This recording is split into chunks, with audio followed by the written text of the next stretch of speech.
안녕하세요. 송광현 박사입니다. 자, 오늘도 만나서 반갑습니다.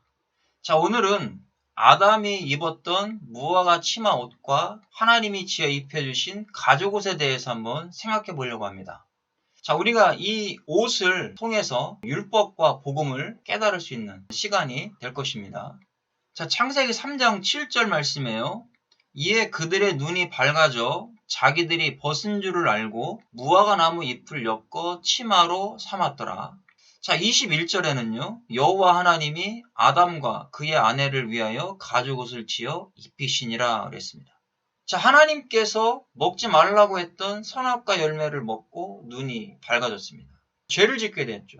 지금 하나님 앞에 불순종함으로 죄가 들어오게 된 겁니다. 죄가 들어오고 나니까 수치를 깨닫게 되고 자기들이 직접 무화과 나무의 옷을 해 입었다라는 겁니다. 그런데 이것으로는 완전하지 못했다라는 것이죠. 그래서 하나님께서 가죽옷을 지어 입히신 겁니다. 원문적으로 한번 생각해 보겠습니다.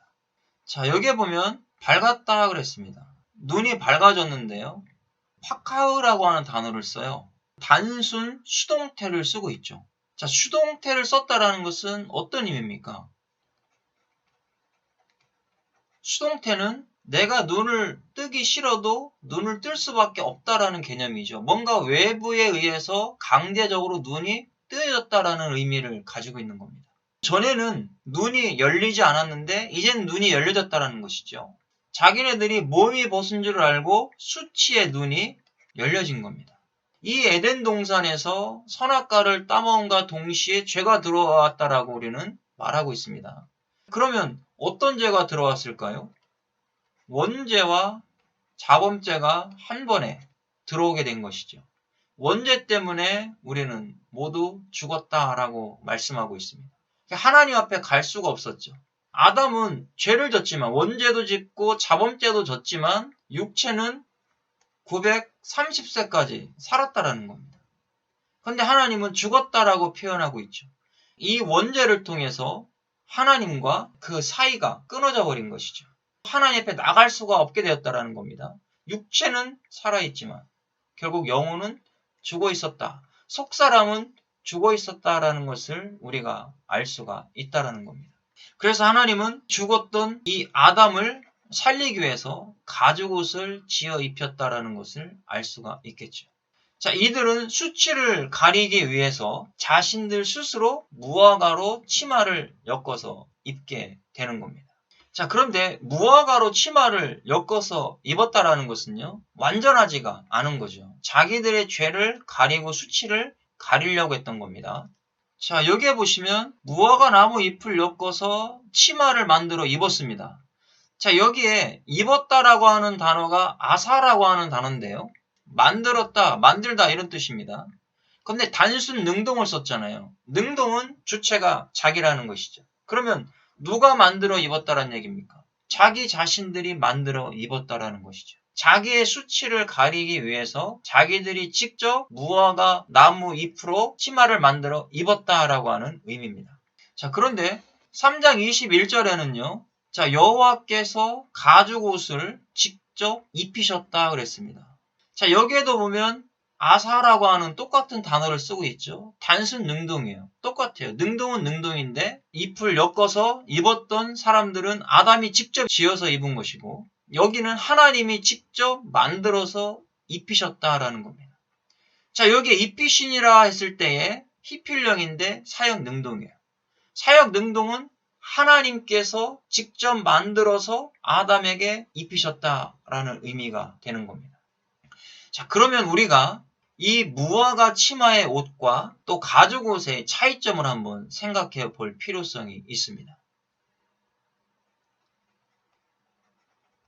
자, 무화과 치마는요, 자신들 스스로 입었다라는 겁니다. 무화과의 의미를 가만히 보면요, 슬프다라고 하는 의미가 나오고요,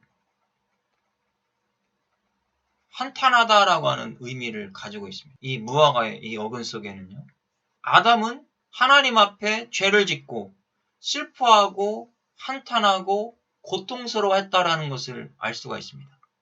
이 옷을 입고 얼마나 비참해졌겠습니까? 얼마나 수치가 맞겠습니까? 이런 것들을 가리기 위해서 자신들이 스스로 치마를 엮어서 만들어서 입었다라는 것을 알 수가 있습니다. 자, 그러면 가죽옷은 어떤 의미일까요? 꺼낸다라는 의미가 있습니다. 눈을 뜨고 깨우치다, 깨어나게 하다라는 의미죠. 가죽옷은 하나님이 직접 만드신 겁니다. 그래서 이것은 복음이죠. 결국 하나님께서 꺼내주시는 겁니다. 죽었던 죄악 가운데서 꺼내주시는 은혜가 있는 거예요. 그래서 아담도 죄를 지었지만 하나님이 가죽옷을 지어 입히심으로 말미암아 구원을 받았다라는 것을 알 수가 있는 겁니다. 그래서 하나님께서 일방적인 은혜를 주시지 않았다면 아담도 구원을 받을 수가 없었겠죠. 그러나 가죽옷을 지어 입히시고 죄악에서 꺼내주셨기 때문에 아담도 구원을 받은 겁니다.